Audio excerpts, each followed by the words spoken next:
अस्सलामुअलैकुम।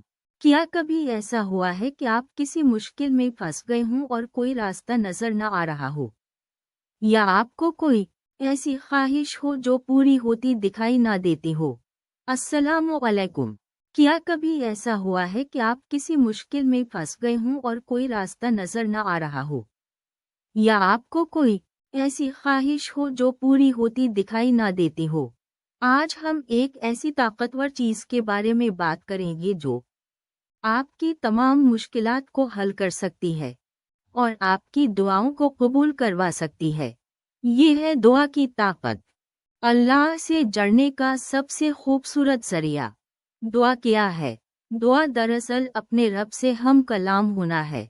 अपनी सारी बातें, सारी उम्मीदें और सारी परेशानियां अल्लाह के सामने रख देना है, और ये यकीन रखना कि वो सब कुछ सुनने वाला और हर चीज पर कादिर है। दुआ इतनी ताकतवर क्यों है? सबसे पहली बात, अल्लाह ताला दुआ करने वालों से मोहब्बत करते हैं। कुरान पाक में अल्लाह फरमाते हैं कि मुझे पुकारो, मैं तुम्हारी दुआओं को कबूल करूंगा। ये अल्लाह का वादा है। दुआ तकदीर को बदल देती है।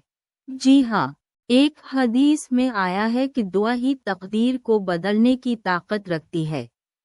जब हम अल्लाह से मांगते हैं तो वो हमारी किस्मत के फैसलों में बरकत डाल देता है। दुआ मोमिन का हथियार है। मुश्किलात के सामने, मायूसी के सामने दुआ से बड़ा कोई हथियार नहीं। ये हमें सब्र, तवक्कल और अल्लाह पर एतमाद सिखाती है। दुआ के क्या फ़वाइद हैं? 1. अल्लाह से क़ुर्बत। जब हम दुआ करते हैं तो हमें महसूस होता है कि हम अपने खालिक के बहुत करीब हैं। ये ताल्लुक हमें अंदरूनी सुकून देता है। वो परेशानियों का हल। जब कोई रास्ता न मिले तो दुआ मांगे, अल्लाह ताला वहां से रास्ते बना देता है जहां से कोई गुमान भी नहीं होता। 3. गुनाहों की माफ़ी। हम इंसान हैं, गलतियां करते हैं। दुआ के ज़रिए हम अपने गुनाहों की माफ़ी मांग सकते हैं और अल्लाह तौबा कबूल करने वाला है। 4. दुनिया व आखिरत की भलाई। हम अपनी दुनिया की हाजात भी मांगते हैं और आखिरत की कामयाबी भी।